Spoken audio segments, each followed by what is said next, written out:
You actually think I'm leaving empty-handed? Zilia asked, her voice barely a whisper, yet it sliced through the silence of the marble foyer like a diamond cutter. Sterling didn't look up from his scotch. You signed the prenup, Zilia. You leave with what you came with, which, if I recall, was debt and a pretty face. Then you haven't been paying attention, she replied, closing the heavy oak door behind her for the last time. The sunlight over the Heartwood estate wasn't warm, it was interrogative. It beat down on the manicured lawns and the white limestone walls, exposing every flaw, every crack, every imperfection. But today, inside the library, the floors were human. Zilia sat in a high-backed leather chair that felt more like a defendant's dock than furniture. Across from her sat the tribunal, Thaddeus Whitwell, the family patriarch and CEO of Whitwell Heartwood Dynamics, his son, Sterling Heartwood, her husband of 5 years, and a lawyer she had never met, a man with eyes like polished flint. It's a clean break, Zilia, Thaddeus said. He didn't shout. Thaddeus never shouted. He viewed volume as a waste of energy when precision did the job better. He slid a black folder across the mahogany desk. Irreconcilable differences. The optics will be managed. We've already drafted the press release. You simply grew apart. Sad, really. Zilia looked at Sterling. He was standing by the window, staring out at the sprawling vineyards that produced the wine they served at charity galas. Galas Zilia had organized. Galas that had laundered the family's reputation more times than she could count. Sterling was wearing the cashmere sweater she had bought him for his birthday. He looked devastatingly handsome and entirely cowardly. "Sterling," she asked. Her voice was steady, void of the trembling they expected. He turned, swirling the ice in his glass. "It's business, Zilia. You know how father gets. The merger with the Stonecrest Group. They need assurances, stability. A wife with your background is a liability now." "My background," Zilia repeated. "You mean the fact that I was a barista when you met me? That I didn't come from money?" "Among other things," Thaddeus interjected smoothly. "You were a delight, my dear. Truly. You wore the jewels well. You smiled at the right donors. But the era of the trophy is over. We need a dynasty partner. Someone like Zephyra." The name hung in the air like dust in a shaft of light. Zephyra, the daughter of a tech mogul, a woman who spoke 3 languages and coded in 2 others, a merger marriage. "So I'm being fired," Zilia said, her fingers resting lightly on the black folder. "Severed," Thaddeus corrected. "And per the prenuptial agreement you signed 5 years ago, you leave with the assets you brought into the marriage, which, according to our forensic accountants, amounts to a beat-up Honda Civic, which we unfortunately scrapped years ago, and a student loan debt which, out of the kindness of my heart, I have paid off." Thaddeus smiled, a shark baring its teeth.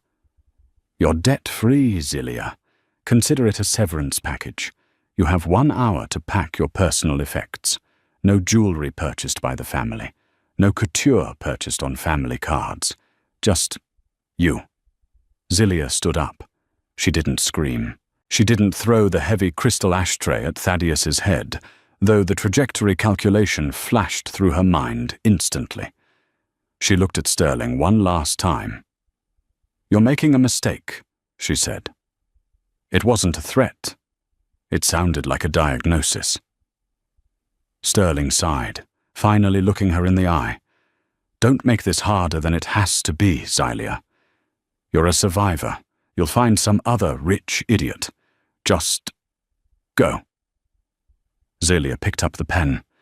She didn't hesitate. She signed the papers with a flourish, the scratch of the nib loud in the silent room. "1 hour," Thaddeus said, checking his Patek Philippe watch. "Security will escort you out." Zilia walked out of the library and up the grand staircase. She didn't go to the master closet, filled with Versace and Gucci.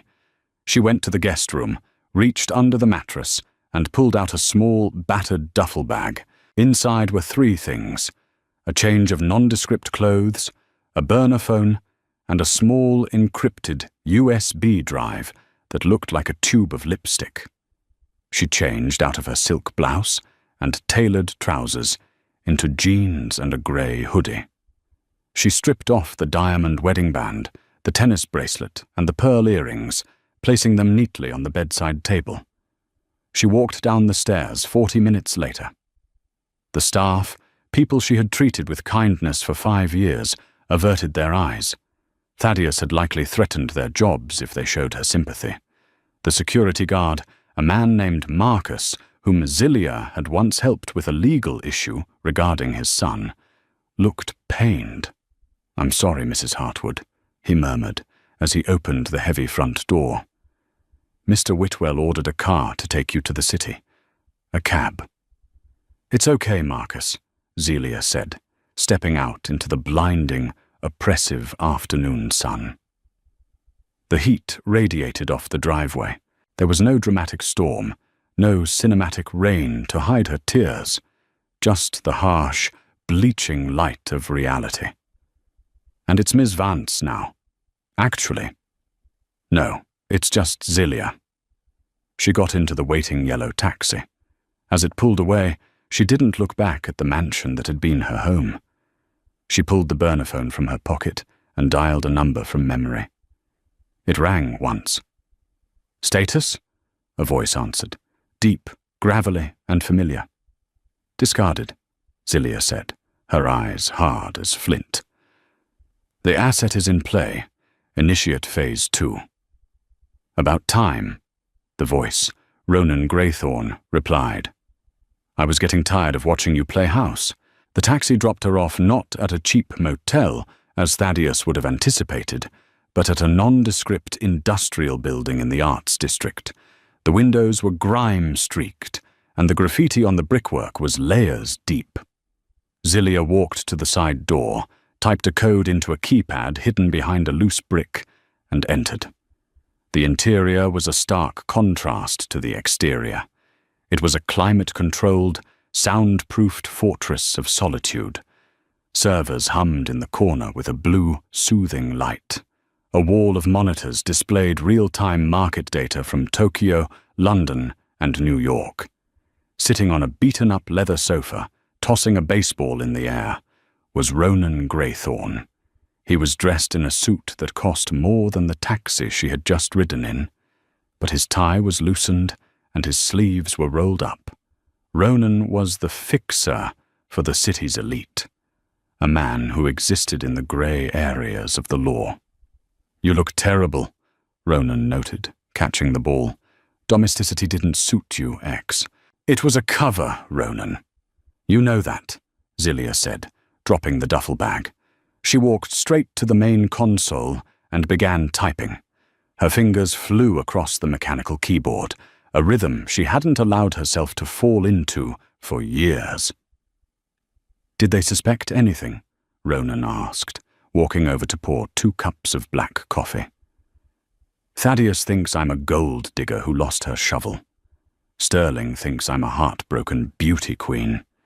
They checked my bank accounts, my emails, my phone records. They found exactly what I wanted them to find: a woman obsessed with Pilates, charity auctions, and keeping her husband happy." Ronan chuckled, handing her a mug. "If only they knew that the charity auction software you built was actually a backdoor data mining operation." Zelia took a sip. The coffee was bitter, strong, and perfect. "They threw me out, Ronan, with nothing. Thaddeus actually gloated about paying off my student loans. That was nice of him. It was insulting, but it breaks the contract of dependency. They cut me loose. Legally, I am a stranger to them now, which means I'm a competitor."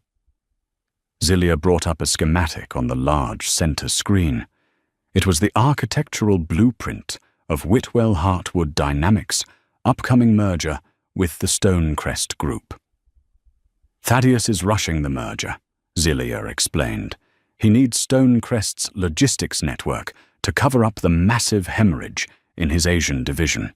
If that merger fails, the stock tanks. If the stock tanks, the margin calls come in. The empire crumbles. "And where do you fit in?" Ronan asked, leaning against the desk. "You want to short the stock?" "Too small," Zillia said. "I don't want to make money, Ronan. I have money. I've been siphoning consulting fees through shell companies for 5 years every time I gave Sterling an idea that saved the company millions. I have enough. Then what? I want my name back," she said, turning to him. "My real name." Ronan whistled low. "That's dangerous. If you reveal who you really are, the enemies from your father's past, the people who burned down your childhood home." "They're already here," Zillia said. "Thaddeus is in bed with them. That's why he needs the Stonecrest merger. Ulrich Stonecrest is the clean face, but the money behind him, it's dirty. If I stop this merger, I expose Thaddeus. But to stop it, I have to enter the arena." "You need a Trojan horse," Ronan mused. "I have one," Zillia smiled, and for the first time that day, it was a genuine, terrifying smile. "Me, or rather, the version of me they don't know, exists." She pulled the lipstick USB drive from her pocket and plugged it into the console. The screens flooded with code, complex, beautiful, and distinct. "This is the source code for the Heartwood algorithm," Zillia said.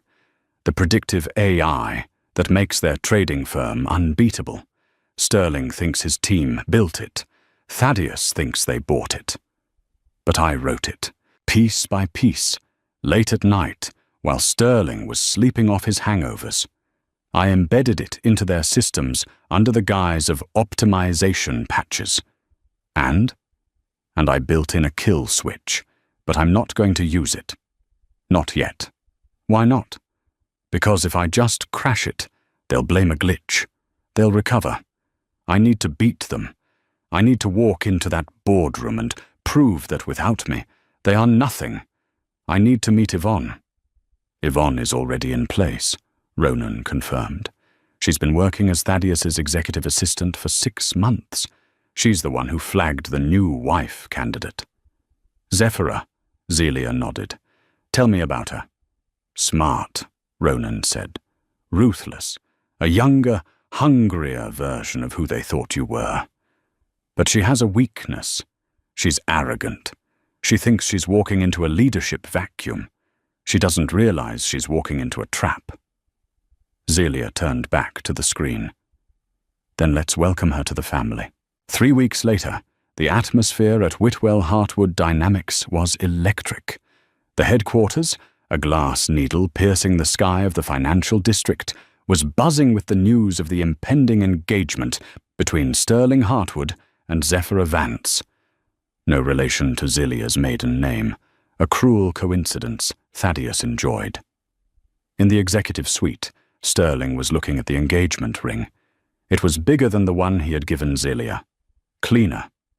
Colder. "Stop fidgeting," Thaddeus snapped from his desk. "The board meeting is in 10 minutes. Ulrich Stonecrest will be there. This isn't just about a marriage, Sterling. It's about survival." "I know, Father," Sterling said, snapping the velvet box shut. "But have you noticed the numbers?" "What numbers?" "The predictive algorithm. It's drifting, just by a fraction of a percent. But on our volume, that's millions a day. The tech team can't find the source. They say the code feels heavy. It's likely just market volatility," Thaddeus dismissed. "Once Zephyra brings her team in, they'll overhaul the IT department, focus on the merger." The intercom buzzed. "Mr. Whitwell, Mr. Stonecrest is here, and there is someone else." "Who?" "She says she represents a minority shareholder group that holds the veto rights on the merger." Thaddeus frowned. "That's impossible. We own the majority. The rest is scattered among thousands of retail investors. She insists, sir. She has the paperwork. Thaddeus stood up, buttoning his jacket. Let's go see who wants to commit financial suicide today. The boardroom was a cavern of glass and steel. At the head of the table sat Ulrich Stonecrest, a man who looked like he was carved from granite. Beside him sat Zephira, looking poised and sharp in a crimson suit. Sterling took his seat, avoiding Zephira's assessing gaze. "Gentlemen," Ulrich rumbled, "and lady, we are ready to sign, but I hear there is an objection." Thaddeus remained standing. "A clerical error, surely. Who is this representative?" The double doors at the far end of the room opened. It wasn't Zelia who walked in. It was a woman in her 60s, dressed in an impeccably tailored navy suit, carrying a leather briefcase. This was Yvonne. But she wasn't playing the secretary today. She walked with the authority of a judge. "Gentlemen," Yvonne said, placing the briefcase on the table. "My name is Yvonne Leclerc. I represent the Ether Trust." "I've never heard of it," Thaddeus scoffed. "You wouldn't have," Yvonne said calmly. "It's a holding company that has been quietly acquiring your Class B non-voting stock for 5 years. However, buried in your corporate bylaws written by your grandfather, Thaddeus, is a clause.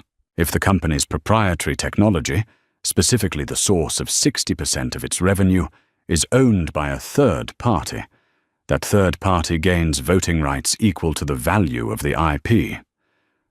The room went silent. The air conditioning hissed. "That's absurd," Sterling laughed nervously. "We own our tech. We built the algorithm." "Did you?" Yvonne challenged. "Can you show me the development logs, the patch notes, the original source code author?" Sterling looked at Thaddeus. Thaddeus narrowed his eyes. "We purchased the base code. It's ours." Actually, Yvonne opened her briefcase and slid a single document down the long table. It stopped perfectly in front of Ulrich Stonecrest. The copyright for the core logic heuristic used by Whitwell Hartwood was filed 5 years ago. It is held by the Ether Trust, and the Trust has just activated its voting rights. We vote no on the merger. Ulrich picked up the document. He read it, his eyebrows climbing his forehead. He looked at Thaddeus. "Is this true? You don't own your own engine?" "Of course we do," Thaddeus roared, losing his composure. "This is a fraud. Who is the beneficiary of this trust?" Yvonne smiled. "The beneficiary prefers to remain anonymous for the moment, but she has instructed me to tell you that she is willing to sell the rights to the code. For a price." "Name it," Sterling said quickly. "Total dissolution of the board," Yvonne said, "and a public admission of incompetence." "Get out!" Thaddeus slammed his hand on the table. "Security!" "I wouldn't do that," Zephira spoke up for the first time. Her voice was cool, analytical. She was looking at a tablet. "Thaddeus, look at the screen." On the wall monitors, the Whitwell Hartwood stock ticker was flashing red. "What is happening?" Thaddeus whispered. "The algorithm," Zephira said, her eyes wide. "It stopped. It just stopped trading. The liquidity is drying up. We're losing $10 million a minute." "Turn it back on," Thaddeus screamed at Sterling. "Call IT." "They can't," Yvonne said softly. "The owner of the IP has revoked the license, effective immediately." Thaddeus turned on Yvonne, his face purple. "Who is she? Who is doing this to me?" Yvonne didn't answer. She just looked at the door. The doors opened again. This time, the figure entering wasn't a lawyer. She wore a black dress that fit like armor, high heels that clicked like gunshots against the floor, and her hair was cut into a sharp, asymmetrical bob that highlighted her cheekbones. It was Zelia. But it wasn't the Zelia they knew. The softness was gone. The eagerness to please was incinerated. "Hello, Thaddeus," she said, her voice echoing in the panicked room. "Hello, Sterling. I believe you have something of mine." Sterling stared, his mouth open. "Zelia, what are you doing here? You can't be here." "I was invited," Zelia said, walking to the head of the table. She didn't look at her ex-husband. She looked directly at Ulrich Stonecrest. "Mr. Stonecrest," Zelia said, extending a hand, "I believe we haven't been properly introduced. My name is Xylia." "Mrs. Hartwood," Ulrich said, confused. "No," she corrected him, and the temperature in the room seemed to drop 10 degrees. Hartwood was a temporary designation. "I am the Ether Trust." She turned to Thaddeus, whose face had gone pale. "And I'm here to collect my severance package." Thaddeus gripped the edge of the table. You wrote the code? You? You can't even balance a checkbook." "I let you believe that," Zelia said, leaning in close. "Because a wife who asks questions is annoying. But a wife who builds the weapon you use to rob the world? She's dangerous. You threw me out with nothing, Thaddeus. But you forgot one thing." "What?" he hissed. "You forgot to change the passwords." Zelia tapped a single key on the laptop in front of an empty chair. The screens on the wall changed. The red falling numbers stopped. Instead, a logo appeared. A stylized phoenix rising from ash. "The system is locked," Zelia announced to the room, "and the encryption key is in my head. So, gentlemen, shall we negotiate, or shall I let it burn?" Zephyra looked from Thaddeus to Zelia, a spark of admiration igniting in her eyes. "She has you checkmated, Thaddeus." "She has nothing," Thaddeus spat. "This is corporate sabotage. I'll have you arrested." "On what grounds?" Ronan Graythorne walked in, flanked by 2 other lawyers. "She's protecting her intellectual property, and I have the patent filings to prove it. Dated 4 years ago. Notarized." Sterling slumped in his chair. "Zelia, why?" She finally looked at him. Her eyes were not angry. They were indifferent.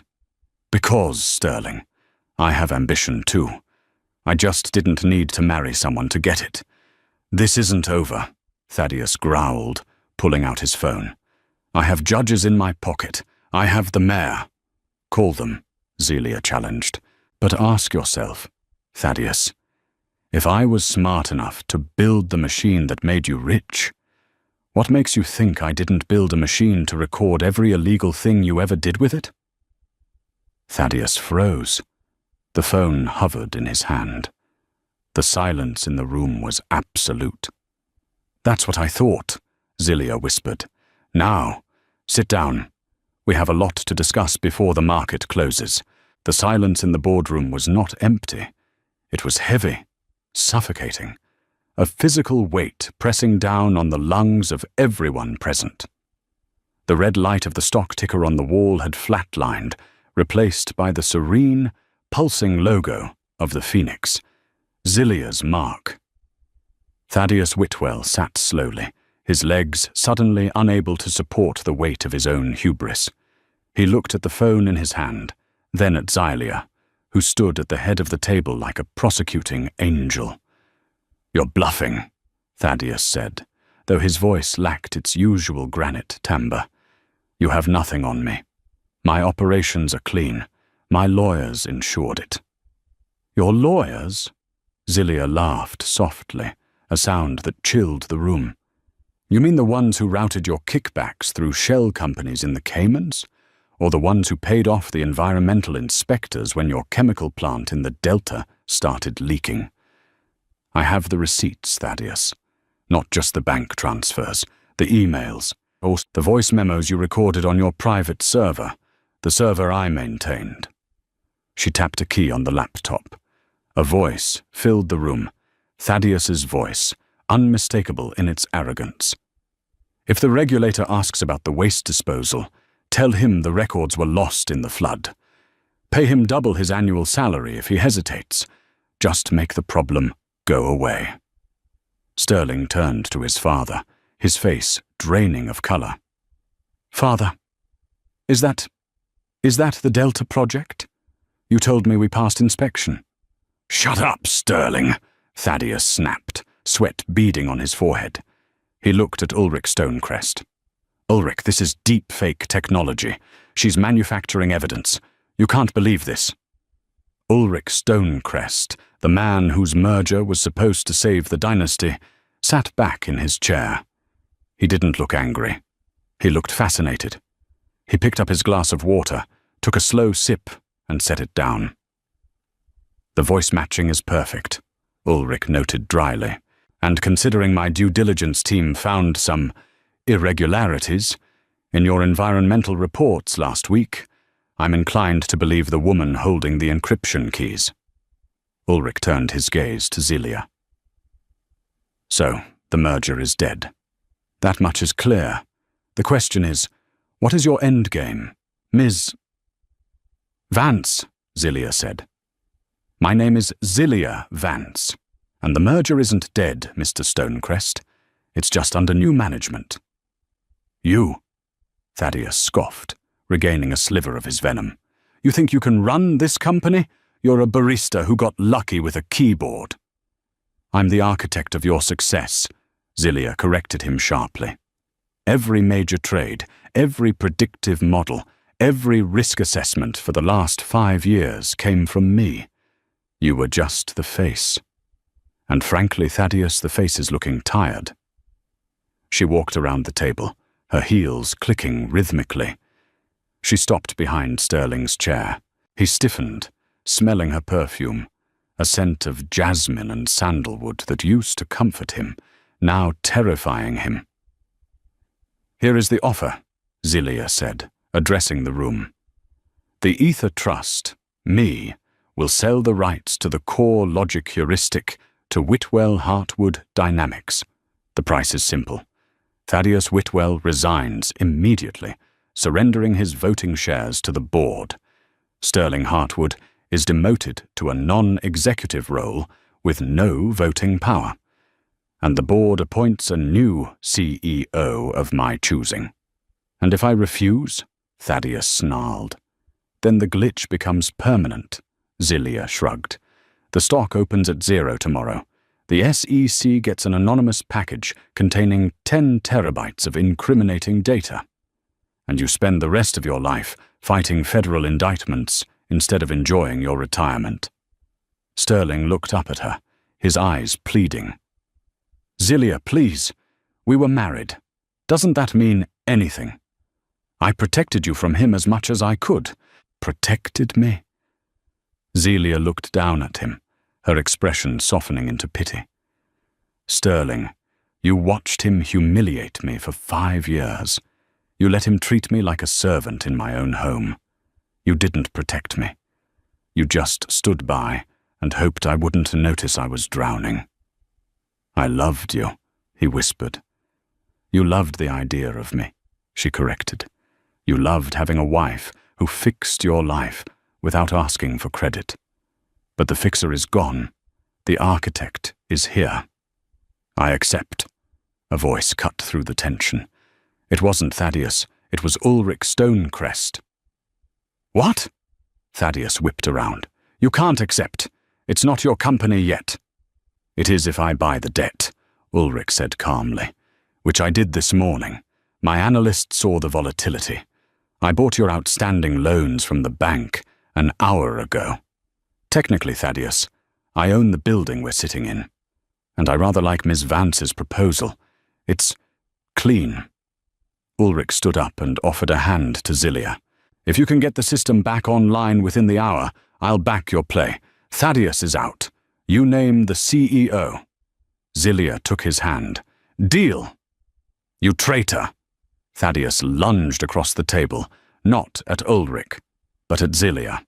It was a desperate, animalistic move. But before he could reach her, Zephyra moved. In a blur of crimson silk, she was out of her chair, intercepting Thaddeus. She didn't strike him. She simply caught his wrist with a grip that looked surprisingly strong, twisting it behind his back and forcing him down into his chair. "Sit down, Thaddeus," Zephira said, her voice bored. "You're embarrassing yourself, and you're wrinkling my suit." Thaddeus gasped, clutching his arm as she released him. He looked at Zephira with betrayal written in every line of his face. You were supposed to be on my side. We had a deal." "I bet on winners," Zephira said, smoothing her jacket. She looked at Zelia and winked, and clearly the winning horse just changed lanes. Zelia looked at Zephira, surprised. She had expected the younger woman to be an enemy. Instead, she saw a predator recognizing another apex predator. "Get him out of here," Ulrich ordered the security guards who had been standing by the door, unsure of who to obey. They looked at the new power dynamic, made their calculation, and moved toward Thaddeus. "This isn't over," Thaddeus screamed as they dragged him out. "I built this. I am Whitwell Hartwood. You'll regret this, Azilia. I'll burn it all down." The doors slammed shut. The silence returned, but this time it was the silence of a battlefield after the cannon fire has ceased. "Well," Ronan said from the corner, breaking the tension. "That went better than expected." Zelia didn't smile. She looked at the laptop screen, typed a command, and watched as the Phoenix logo dissolved. The stock ticker flickered back to life. The numbers started moving, green, climbing, recovering. "It's done," she said quietly. "Not quite," Zephira said, walking over to the window to look out at the city. "Thaddeus isn't the type to go quietly into the night. He has contingencies, nasty ones." Zelia turned to her. "Why did you help me?" Zephira turned, her expression unreadable.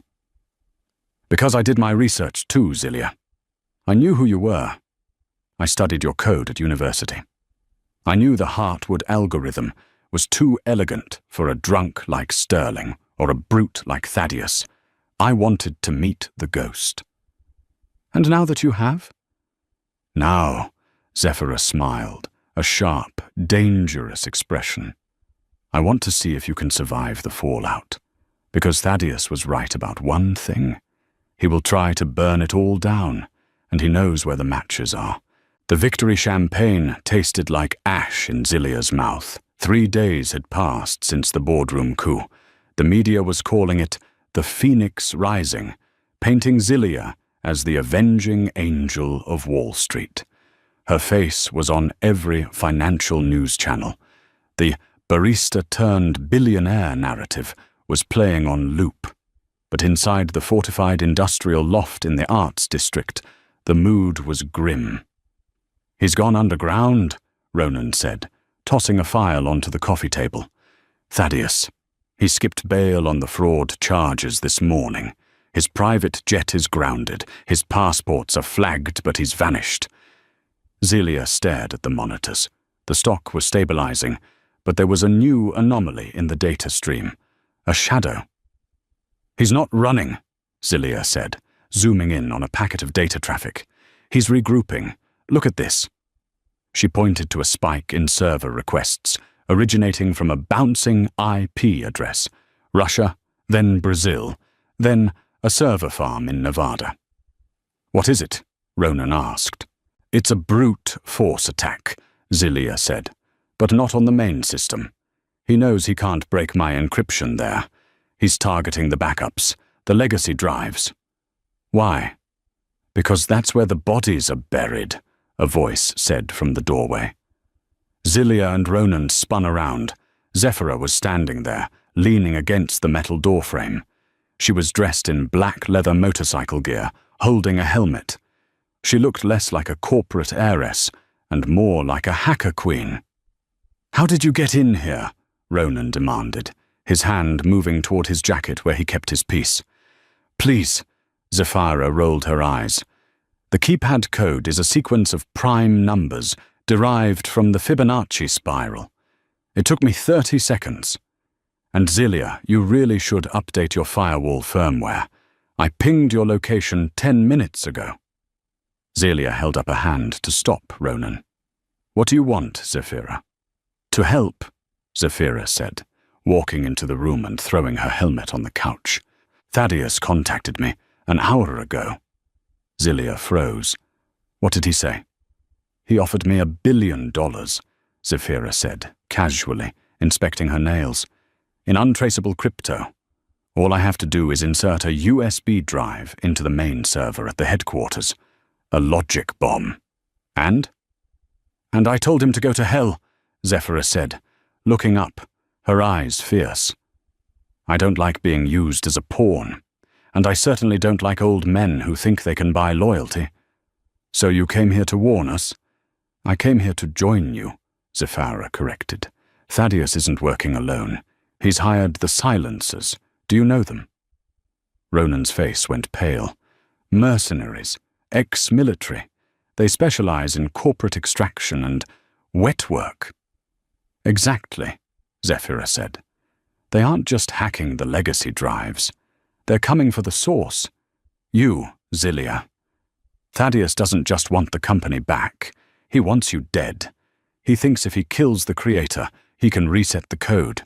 He's wrong, Zelia said. If I die, the key deletes itself. The algorithm implodes. The company goes bankrupt instantly. He doesn't know that, Zephyra countered. He thinks he can torture the key out of you. Zelia looked at the two of them. Ronan, her old friend, the muscle and the heart. Zephyra, the new variable, the sharp edge she didn't know she needed. Why should I trust you? Zelia asked Zephyra. You were engaged to my husband. Ex-husband, Zephyra corrected. And honestly, he was boring. He talked about golf and his father's approval. You? You took down an empire with a laptop and a grudge. That's compelling. Zephyra walked over to the console. Look, I brought a peace offering. She pulled a tablet from her jacket and synced it to the main screen. A map of the city appeared, with moving red dots converging on the arts district. This is the tracking data from Thaddeus's burner phone, Zephyra explained. I cloned it when he called me. Those red dots, that's his strike team. They're 5 miles out. Ronan grabbed his phone. We need to move. Now. This place isn't secure. No, Zelia said, her voice steady. She watched the red dots moving through the city grid. If we run, they'll hunt us. We have the home field advantage here. This building is a fortress. It's a warehouse with a lock, Ronan argued. These are professionals. And this is my world, Zelia said. Zephyra, can you access the city's traffic grid? Zephyra smiled, cracking her knuckles. I thought you'd never ask. Ronan, Zelia turned to him. Load the blackout protocol onto the local servers. We're going to turn this building into a ghost. You want to fight them? Ronan asked, incredulous. I want to trap them, Zelia said. Thaddeus is watching this raid live. I want him to see what happens when he comes for the Queen. The three of them moved with synchronized purpose. Zelia at the main terminal, coding defenses. Zephyra hacking the traffic lights to slow the approaching convoy. Ronan arming the physical security measures of the loft. Steel shutters, electrified handles, tear gas canisters in the vents. They're 2 miles out, Zephyra called out. I turned all the lights on 4th Street red, but they're running them. Let them come, Zelia whispered, her fingers blurring. I'm ready. But as she typed, a sudden wave of nausea hit her. Not fear. Something else. A memory. She looked at the screen, at the code she had written years ago. The code that Thaddeus had stolen, the code that had defined her worth. Was I any better than him? She wondered. I'm using the same tools, the same manipulation. Focus X, Ronan shouted. 1 mile! Zelia shook her head, clearing the doubt. No, he destroys for greed. I destroy for survival. There is a difference. They're here, Zephyra said, her voice dropping. On the security feed, 3 black SUVs screeched to a halt outside the building. 12 men in tactical gear poured out, weapons drawn. They moved with terrifying precision. "Kill the lights," Zelia ordered. Ronan pulled a lever. The building plunged into darkness. The only light came from the glowing blue screens of the server wall, illuminating Zelia's face like a mask of war. The silence in the loft was absolute, save for the hum of the cooling fans. Outside, the world was muffled by the thick brick walls, but on the security monitors, now switching to thermal imaging, the heat signatures of the intruders glowed like angry ghosts. "They're breaching the south entrance," Ronan whispered, checking the feed on his tablet. He was crouched behind the heavy oak desk near the door, a stun baton in one hand and a taser in the other. He wasn't a killer, and neither was Zelia. They had agreed. Incapacitate, expose, humiliate. "Let them in," Zelia said through her headset. She was hidden in the server room, the nerve center of the loft, protected by a glass wall that was bullet-resistant up to a point. Zephyra was in the ventilation shafts above, a vantage point she had insisted on taking. The south door exploded inward, not with a bang, but with a dull thud and a hiss of cutting torches. The steel gave way. 4 figures moved into the main living area. Their night vision goggles were active, scanning the room. "Clear left," one whispered. The audio was being picked up by Zelia's hidden microphones. "Clear right. Target is likely in the server room. Extraction order is valid. Lethal force, authorized for anyone else." Zelia's jaw tightened. Lethal force. Thaddeus wasn't playing games. "Zephyra, now," Zelia commanded. From the ceiling, a small object dropped. It looked like a marble. It hit the floor in the center of the squad and emitted a high-frequency pulse. The intruders screamed, ripping their headsets off. The sound was designed to overload audio receivers and cause temporary disorientation. "Flash!" one shouted. Ronan moved. He didn't shoot. He activated the loft's fire suppression system, but only in that specific zone. High-pressure halon gas flooded the entryway, instantly robbing the air of oxygen and creating a thick, white fog. The mercenaries choked, their coordination breaking.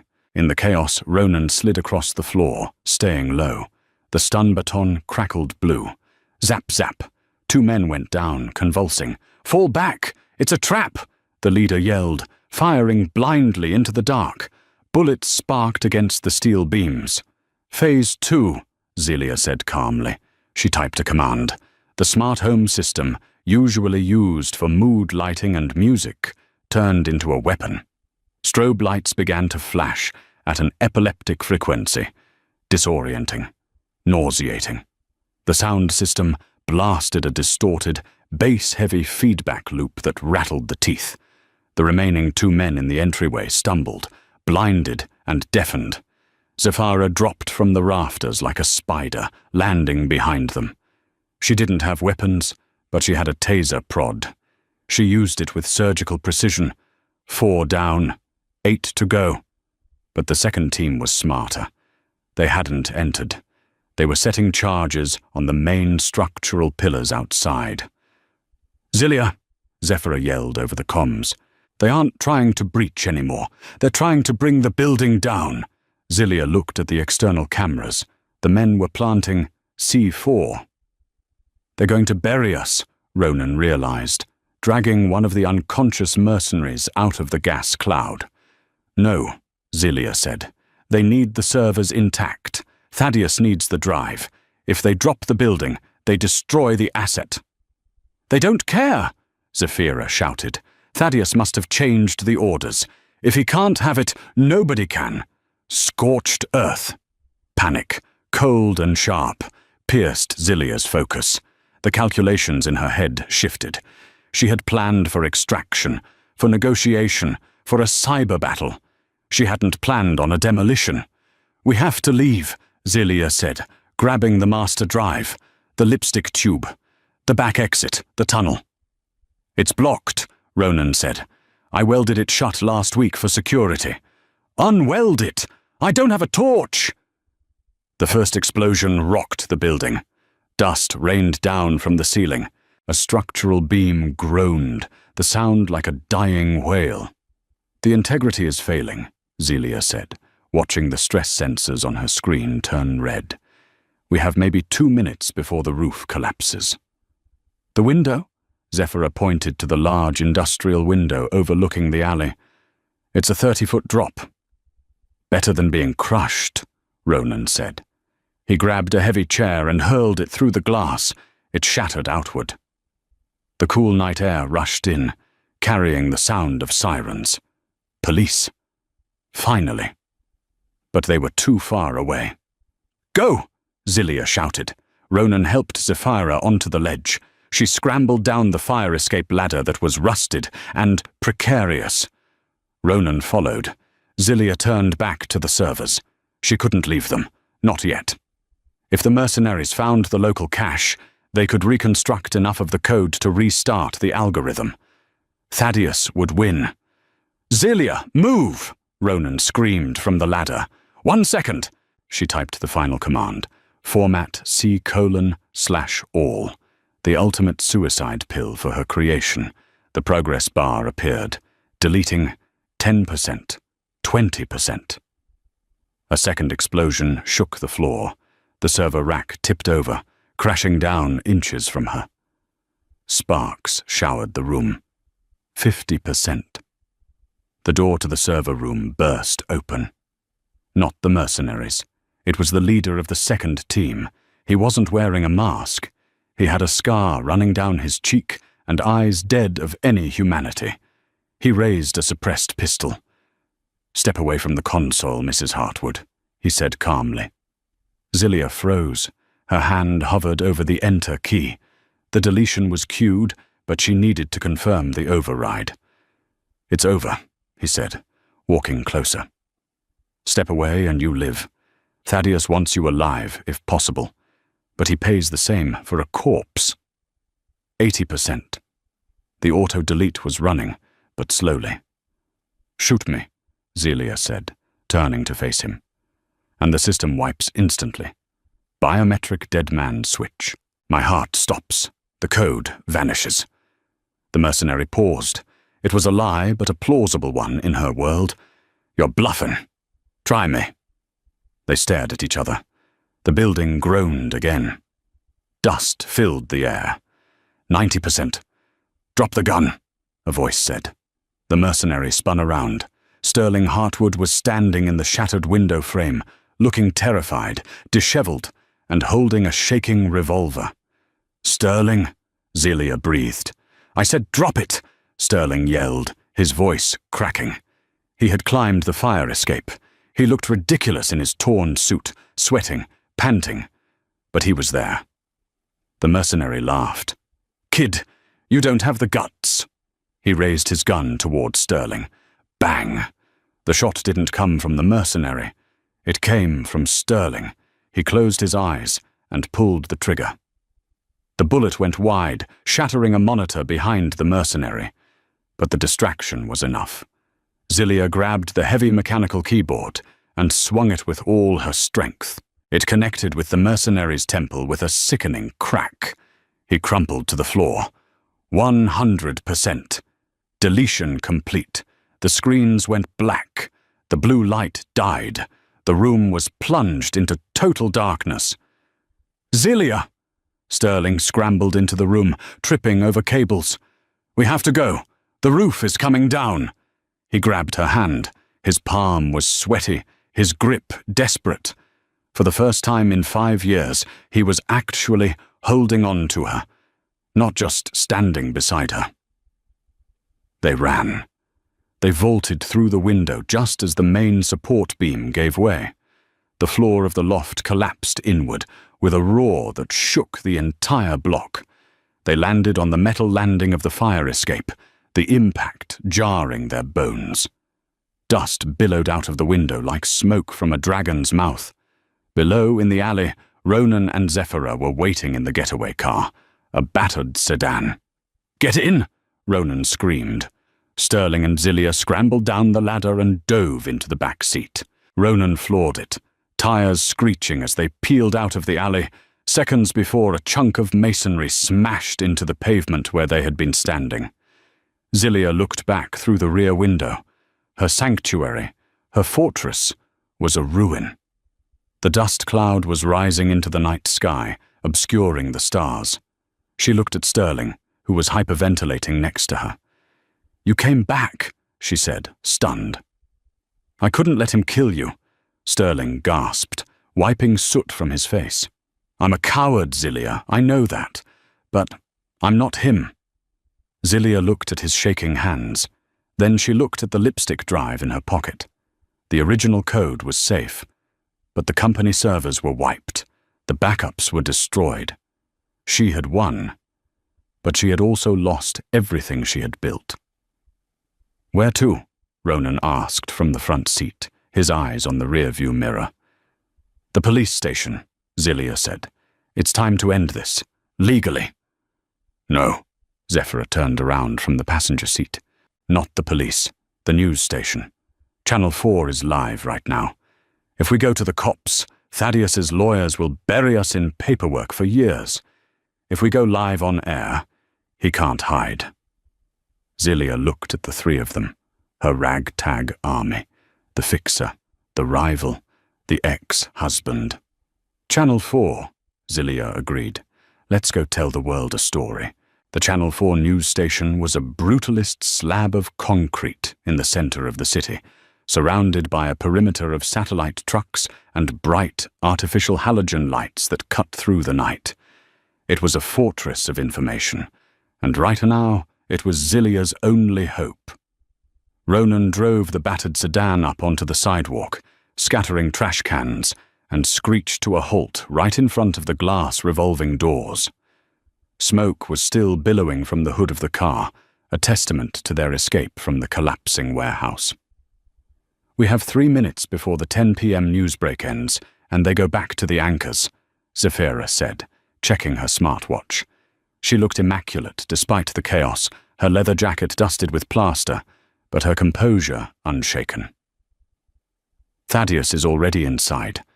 I'm tracking his signal. He's in Studio B, doing an exclusive interview about the terrorist attack on his data center." "He's spinning it already," Zilia murmured, stepping out of the car. She clutched the lipstick drive in her hand like a talisman. "He's going to blame us for the explosion." Sterling stumbled out of the back seat, looking pale. He adjusted his torn suit jacket. "Security will never let us in. I know the head of security here. He's on Father's payroll." "We aren't asking for permission," Zilia said. She looked at Ronan. "Do you still have that press badge from your days representing the journalist union?" Ronan grinned, pulling a crumpled laminate from his wallet. "Expired 5 years ago, but it gets us through the first gate." They moved as a unit. Zilia, the architect, Ronan, the muscle, Zephyra, the infiltration specialist, and Sterling, the wild card. At the security desk, the guard looked up, startled by the disheveled group. "Hey, you can't—" Ronan slammed the badge on the counter while simultaneously leaning in, his large frame blocking the guard's view of Zilia and Sterling. "Union Representative Emergency Safety Audit. We had reports of a gas leak in the sub-basement. You want to be responsible if the anchors pass out on air." The guard hesitated. "I didn't hear about a leak." "That's because the sensors are bypassed," Zephyra interjected, flashing a tablet screen, showing a flashing red warning icon she had just coded. "Do you smell that? Sulfur?" The power of suggestion was a terrifying thing. The guard sniffed, frowned, and buzzed the turnstile. "Make it quick." They sprinted toward the elevators. As the doors closed, Zilia turned to Sterling. "When we get in there, you can't just stand in the back. Thaddeus will try to dominate the room. You have to break his narrative." I don't know if I can," Sterling admitted, his voice trembling. "He's been the voice inside my head my whole life." "Then change the channel," Zilia said fiercely. You saved my life tonight, Sterling. You pulled the trigger. You're not his son anymore. You're your own man." The elevator dinged at the 14th floor, Studio B. The hallway was quiet, the on-air signs glowing an ominous red. Through the soundproof glass of the control booth, they could see the news anchor, a seasoned journalist named Marcus Trent, nodding solemnly as Thaddeus Whitwell spoke. Thaddeus looked perfect. His suit was crisp, his face a mask of sorrowful indignation. He was playing the victim perfectly. Zilia pushed open the heavy door to the studio floor. The floor manager hissed, waving his arms frantically, but Ronan simply stepped in front of him, arms crossed. "A tragic act of corporate sabotage," Thaddeus was saying into the camera, his voice thick with emotion. "A disgruntled ex-wife, Zilia Vance, working with anarchists, destroyed our facility tonight. They wiped out years of medical research data. It's not just a crime against my company. It's a crime against humanity." "That's a lie." The voice didn't come from Zilia. It came from Sterling. He walked into the circle of bright studio lights. The cameras, programmed to follow movement, swiveled automatically toward him. Thaddeus's eyes went wide. The anchor, sensing gold, signaled the cameramen to keep rolling. "Sterling?"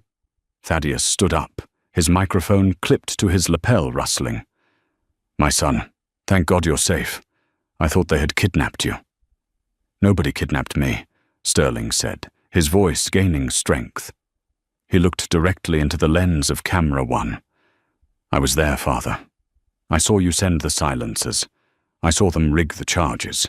There was no medical research. It was a server farm for high-frequency trading algorithms and illegal surveillance data." "He's in shock," Thaddeus said quickly, turning to the anchor. "Cut the feed. My son is suffering from Stockholm Syndrome." "I'm not in shock," Sterling said, stepping closer to his father. "I'm awake, for the first time in 30 years. "Security!" Thaddeus roared, dropping the act. "We have the evidence." Zilia stepped into the light. The room went silent. She looked battered, covered in dust, her hair wild, a stark contrast to the polished image she had maintained for years.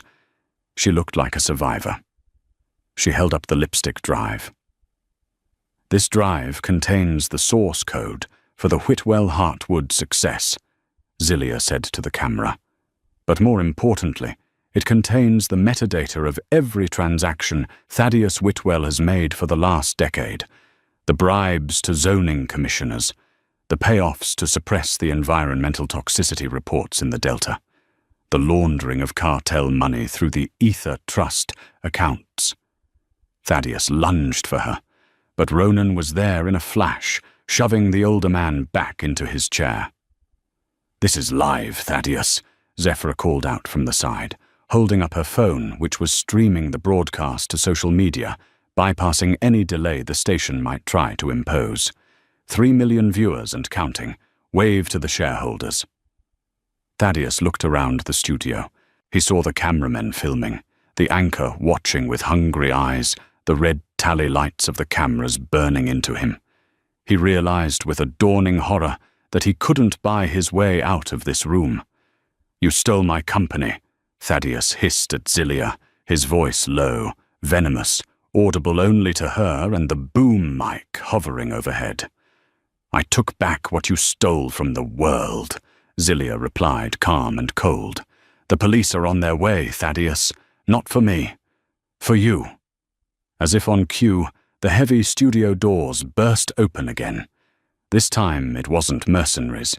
It was the city police, led by a detective holding a warrant Zilia had digitally filed hours ago. As they handcuffed Thaddeus Whitwell on live television, he didn't look at the police. He looked at Sterling. "You are nothing," Thaddeus spat at his son. "I made you. I can unmake you."